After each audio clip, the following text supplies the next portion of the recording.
Tonight we begin with a development that military analysts had feared, war planners had quietly prepared for, and diplomats had desperately hoped to prevent. A moment that unfolded not over months of slow escalation, but in a single Tuesday that changed everything. 24 hours that closed the world's most critical oil choke point. 24 hours that put Russian and Chinese warships inside Iranian territorial waters. 24 hours that brought 2 American aircraft carrier groups to the edge of a shooting war. What Iran did this week crossed a line that the international community had hoped would hold through negotiations. And when that line broke, Washington did not hesitate. They responded with urgency, with firepower on standby, and with the kind of military positioning that tells you the Pentagon believes war is no longer a possibility. It is a probability. For months now, there had been signals. Not official statements, not formal declarations, just signals. That Iran was preparing something extraordinary. Iran has been defiant, yes, but they have been calculated in their defiance. Their moves have followed a certain rhythm, a cadence, almost a choreography. But what set off alarm bells in Washington and across allied intelligence agencies this week was that the rhythm changed. Experts who monitor Iranian military behavior know the indicators: the movement of fast boat units near the strait, the repositioning of coastal missile batteries, the activation of drone squadrons near Persian Gulf Islands, and the sudden quieting of diplomatic signals from Tehran's foreign ministry. All of that went quiet in the days before February 17th. And whenever Iran goes quiet on the diplomatic front while moving military pieces, it means something is about to get very loud. Early Tuesday morning, American surveillance assets detected what commanders described as an unprecedented combination of simultaneous military activities, including live missile fire into the Strait of Hormuz, that had not been conducted since the Iran-Iraq War in the 1980s, decades ago. These are the kinds of operations that Iran only conducts when they are signaling something very specific. Maximum pressure at the negotiating table, a demonstration of their capacity to destroy the global economy, or preparation for actual conflict. Observers didn't know which category this fell into, or whether it fell into all 3 at once. But what they did know was that Iran was fundamentally changing its strategic posture. And when a nation with Iran's capabilities shifts posture this dramatically, even by a single day's action, every intelligence agency on Earth pays close attention. The closure itself was staggering in its implications. The Strait of Hormuz, 33 kilometers wide at its narrowest point, carries 13 million barrels of oil every single day. That is 20% of all the oil consumed on planet Earth, flowing through one narrow channel between Iran and Oman. 31% of all global seaborne crude, from Saudi Arabia, Kuwait, Iraq, Qatar, Bahrain, the UAE, and Iran itself, passes through this waterway. Iran's Islamic Revolutionary Guard Corps named these drills smart control of the Strait of Hormuz, not defense, not patrol, control. Tehran was telling the entire world, clearly and without ambiguity, that they decide who passes through this waterway and when it closes. IRGC Navy Commander Rear Admiral Alireza Tangsiri said from the deck of a warship during the exercises that Iran exercises complete command over the Strait of Hormuz, whether above the surface, subsurface, or in the air. Complete command. That means fast attack boats, submarines, ballistic missiles, and drone swarms. All operational, all coordinated, all ready. The warning issued by Ayatollah Khamenei hours before the closure was not normal. It was not routine. It was not symbolic. It was a direct public threat to sink American aircraft carriers on camera while U.S. negotiators sat in Geneva. Khamenei told the world that the Americans constantly talk about their warships approaching Iran, and while a warship is dangerous military hardware, more dangerous than that warship is the weapon that can send it to the bottom of the sea. The bottom of the sea. He then went further, saying that the strongest military force in the world may at times be struck so hard that it cannot recover. Cannot recover. This is a head of state publicly declaring on camera in real time, while his diplomats negotiate across a table from American officials, that Iran possesses the capability to destroy U.S. naval power and cause the American military to collapse. That is not bluster designed for domestic audiences.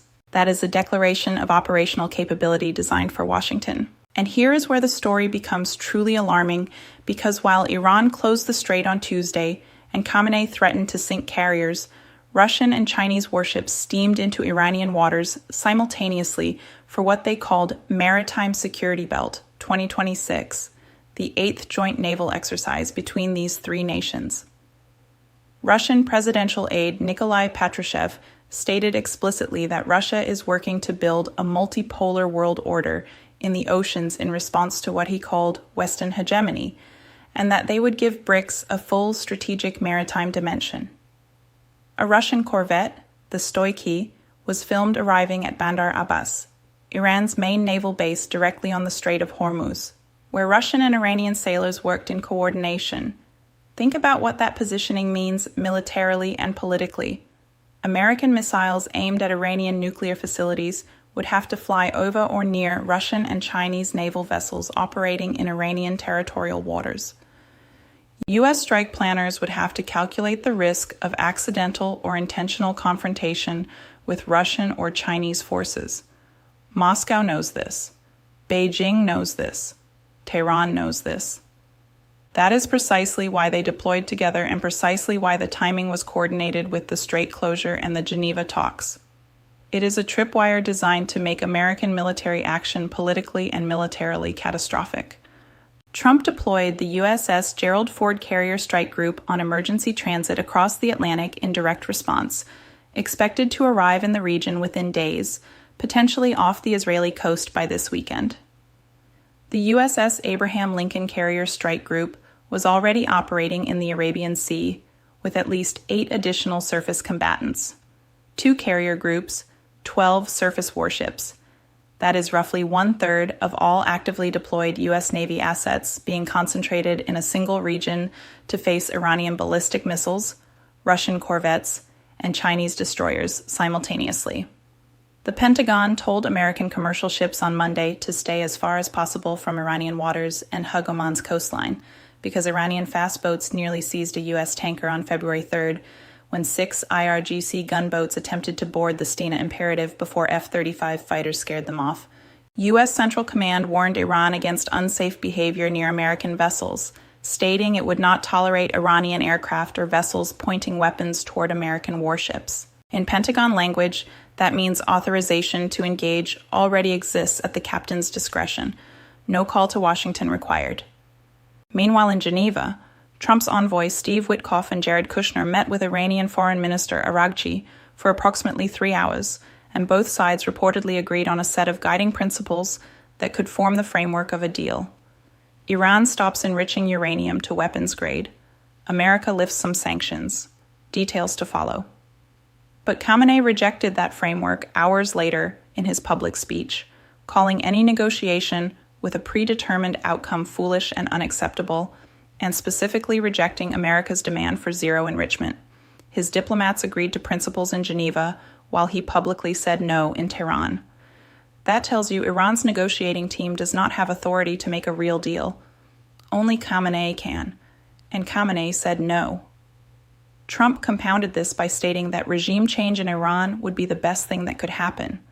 Not a negotiated settlement, not a verified nuclear deal, but the complete dismantlement of the Islamic Republic itself. That is not a negotiating position. That is a demand for unconditional surrender. And Khamenei's answer to demands for surrender is to threaten to sink carriers. As the days ahead unfold, we expect more details to emerge about what exactly Iran hoped to achieve by closing the strait while simultaneously negotiating. But what we know is that this moment crystallized the core dilemma perfectly.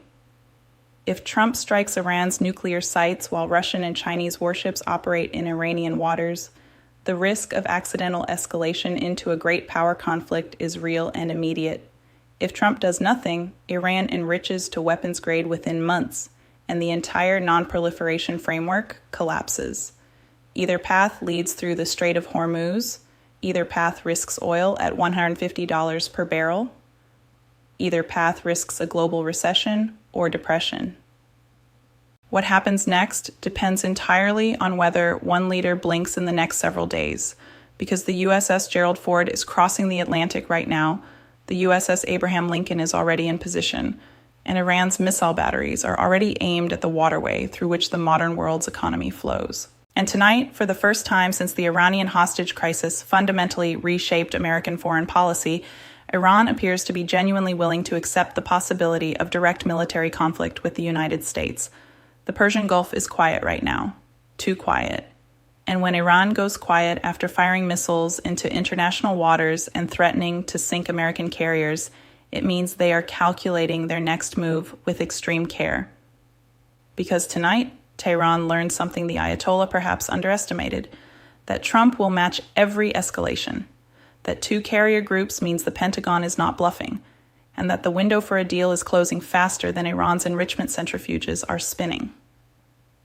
The difference between a nuclear agreement and a shooting war that destroys the global economy may now be measured not in months, but in days. This story is far from over. But tonight, one thing is absolutely clear. The Strait of Hormuz has become the most dangerous 33 kilometers on planet Earth. The next move belongs to Tehran. And the entire world is watching to see whether Khamenei's weapons that can sink carriers get used, or whether they become the leverage that finally forces a deal. We will be here, watching every detail as the next phase unfolds.